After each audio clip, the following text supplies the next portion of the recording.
Hi, it's Andy, the Universal Nurse, Universal RN, and I lied. I apologize for that. I said I was going to put another video out for another week, but a couple things have happened. Last night I couldn't sleep at all. I have so much information and so many things I want to say and so many subject matters to cover that I literally was just obsessing last night about the order I wanted to make videos in and what I thought was important to people and all that, that I literally couldn't sleep. And then a second thing happened today. I had a conversation with an old patient of mine. I keep in contact with a few of my old patients, and that's really, you shouldn't do that, honestly, but I do, because there are a couple of older patients that really didn't trust the the healthcare system and all that, and so I gave them my number, so if they ever had questions about what a doctor said or whatever, they could call me. And so I talked to somebody today, and that kind of actually is going to spur the video for today, because I was pretty frustrated by the end of the conversation. I felt pretty helpless, because this is one time I really, except for educating her on how the healthcare thing works, I really couldn't fix her problem, which breaks my heart, honestly, because she needs somebody to fix it. But today's subject is going to be about healthcare and insurance. And there are people out there that already know about how this operates, but I don't think most people do. And so if you got the insurance and healthcare thing down and you know how it works, move on to the next video. But if not, I want to educate about, I'm sorry, I'm cold. I just got home from work and I'm freezing, about how the healthcare and insurance thing work together. Because I think a lot of blame gets put on the middleman, which are the physicians and the nurses and that kind of thing, and doesn't get laid where it needs to be laid, which is the insurance companies. So I'm gonna do a couple of stories here, explain a couple of things so people really understand what's really happening with healthcare and insurance. And like I said, hopefully with the new administration this gets fixed, but who knows? I don't know. I'm gonna illustrate a couple stories to make you understand what's happening. I'm going to pick random numbers out of my head, so don't be commenting, oh, that's not really what a doctor made in 1950 or whatever. Please don't do that. I don't have time for that. So here's the moral of the story. The first thing I want to say before I do anything else is I'm not the biggest physician fan. I've worked with wonderful physicians, and I've worked with guys and women that had no business ever going to medical school and being near human beings, let alone treating patients. So, I'm pretty objective about the whole thing. I don't applaud all physicians. I know there's a lot of reckless, ruthless, jerks that think they're, doesn't stink, and they're the top of the food chain and all that. And then I've met some physicians and worked with some physicians that were just the most down to the earth, down salt people that were just awesome to be with. So where this is going is, a lot of people get angry at the healthcare system and, well, that doctor makes too much money and that's just not fair. That's where all the money's going, because these doctors are robbing everybody blind and so on and so forth. Let me explain something to you. If you know nothing about what physicians do to become physicians, then shut up. My father was a physician, and physicians have 10 to 15 years of thankless, stressful, lack of sleep-filled months and years that they will never get to recoup with their families or children.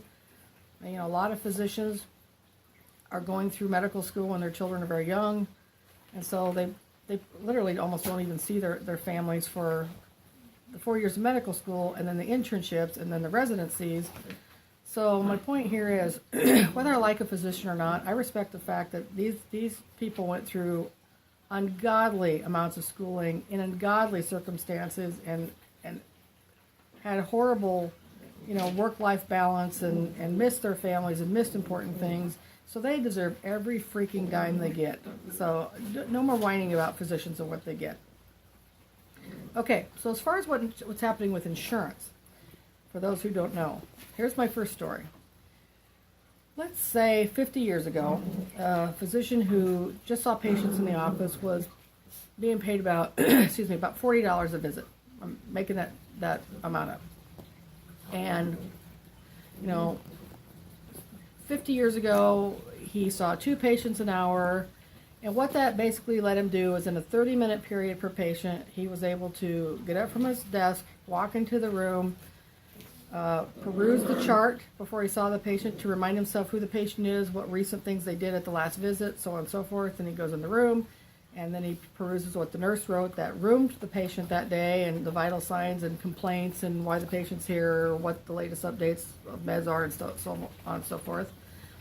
Then they themselves do a physical assessment of the patient, and then they might do some education. They might give them some pamphlets, some handouts, some stuff, maybe write a script or two.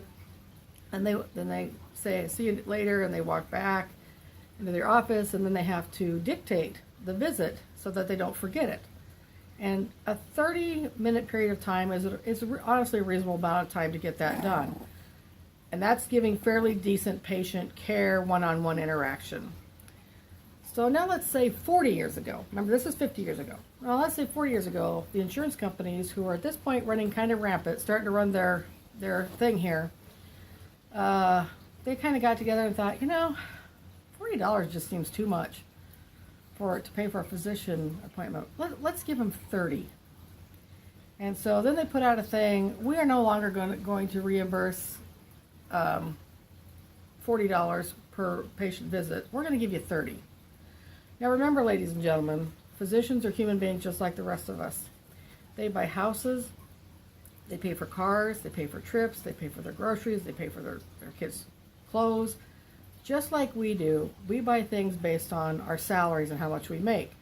Can the average physician afford a bigger house than you or I? Absolutely. They earned it.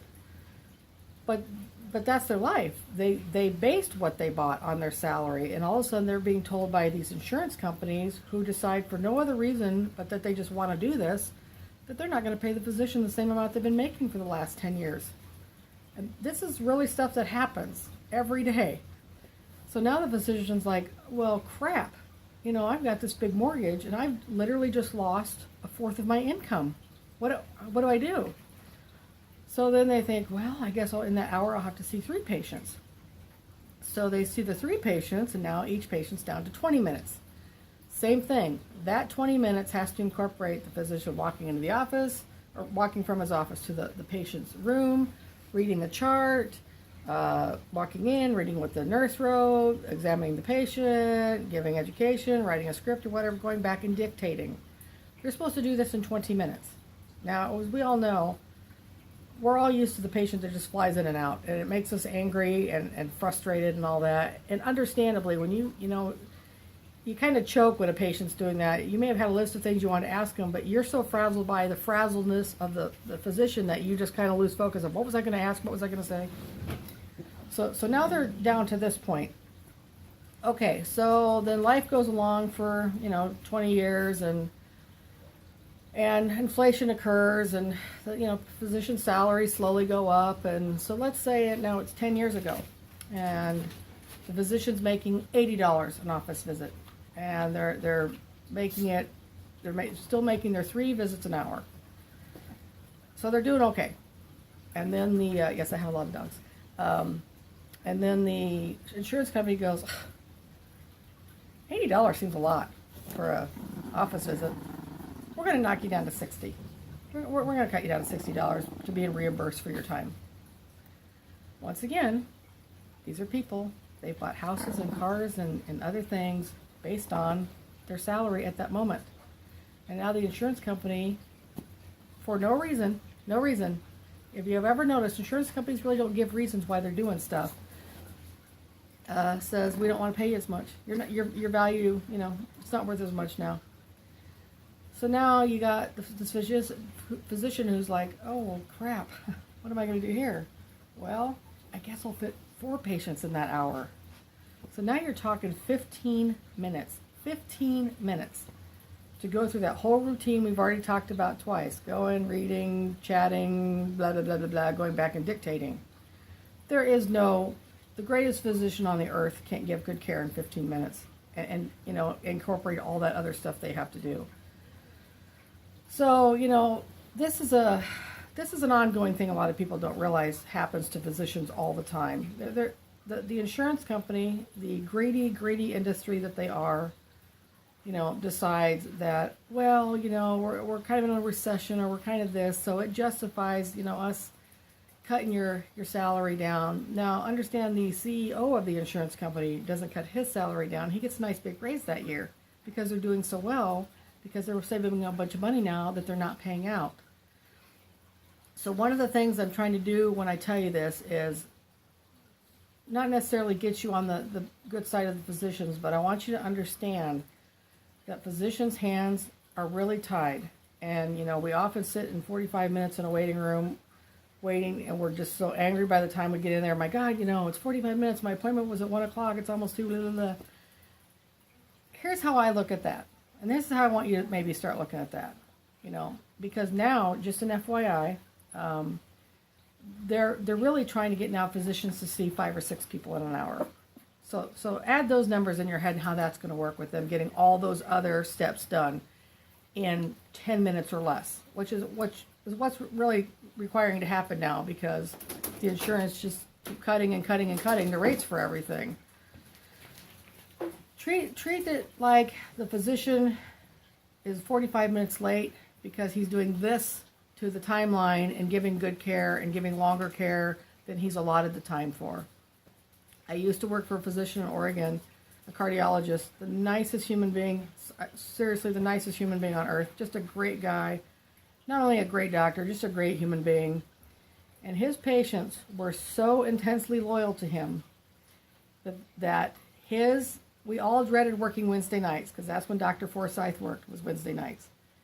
He would be there till 9 or 10 every night on Wednesday nights, because all of his appointments went over. He never kicked anybody out before they were done talking, asking questions, getting information. And his patients loved him so much that they knew that even if their appointment was at 4, they probably weren't going to be seen till 6, 6:30 or 7. So these ladies were knitting in the waiting room, or reading books, or doing puzzles, or, they literally brought things to occupy their time, because he was such a valuable person to them, and how he treated them and how he listened to them, that they were willing to wait these ungodly amounts. This happened every Wednesday. But as time goes on, and I've been a nurse longer, I see why now. I mean, that's so important to feel noticed and heard, and have somebody really find out what's wrong and what's going on with you and stuff.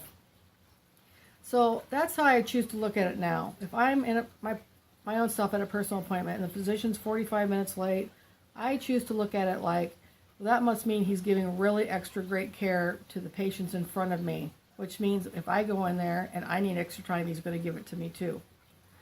So that's one thing I want to put out there. The second thing I want to put out there that I don't think a lot of people know what insurance is doing, and the conversation I had with a friend of mine today is what brought this piece up, is, we've all heard about the recent horrible increases in medication costs and stuff from the EpiPen, and the other one where that shyster, crooked-looking dude raised some cancer drug, 400% or some ridiculous amount. There's no governing body that is overseeing what the insurance companies are doing. Is there supposed to be? Yes. Are they doing it? No. Are there kickbacks? Sure. Anybody who says there's not is dumber than a post. Do I think everybody's crooked at insurance? No. But the insurance company, unfortunately, is like that spoiled little kid who's never been told no, when they're little, and then they grow up to be just a horrible adult that nobody wants to be around because they always want everything their way. Insurance companies are the same way. Even though there are regulating things over insurance companies, nobody's doing it. So insurance companies just make up their own rules along the way because they want to, because they want to make more money, because they want to give themselves bigger stuff and raises and stuff. And this is not a joke. This is real. So now it's to the point where you may have a pretty pronounced history of cancer in your family, and you used to smoke, and lately you've been kind of losing weight a little bit here and there without really trying, and you've got this annoying cough, and you just feel run down all the time and stuff. And a prudent physician would look at those symptoms and want to get a CAT scan, because it sounds like maybe you have a lung tumor. Just from the presenting symptoms and the family history, you may possibly have a tumor. So the prudent physician would say, let's get a CAT scan of that, guy or girl's lung. Well, here's what's happened. The insurance companies have decided to dictate to the doctors what the doctors can and cannot do. So the insurance company basically says, we're not going to pay for a CAT scan. Go ahead and get an x-ray first. And if the x-ray is clear, then you're done, because that's the cheaper route. They don't make money if they pay for all these expensive tests. So they're literally now making all of the physicians jump through hoops. And God love the physicians, they don't want to bankrupt you. And they understand if they order a CAT scan, your insurance company's not going to pay for it. And the person who's going to pay for it is going to be you. And they don't want to do that to you either. So, they order the x-ray. X-ray doesn't show anything. It's 2 months later. These symptoms have gotten worse. You've lost more weight. And now they finally get approval to do a CAT scan, and now you have an inoperable lung tumor that's probably tripled in size since you were there 2 months ago and would have been seen on a CAT scan. Well, people are suing the wrong people. People are suing doctors for misdiagnoses. People are going after the medical industry. You should have run this test. You should have done this. You should have done that. How dare you not? Because the doctor doesn't want to bankrupt you. That's why dare not the doctor. The doctor understands that they can order all the right things, and your insurance is going to deny it because the insurance told them, don't do that. You can do a chest x-ray, and if it's clear, you're done. So I want you to understand, this happens thousands of times every day, all over the country. People die because of this. People suffer horrible, horrible maladies and problems and unnecessary surgeries and life-altering things happening every day to people in this country because the insurance company has decided to dictate to people what they can and cannot do, what these poor physicians can and cannot do.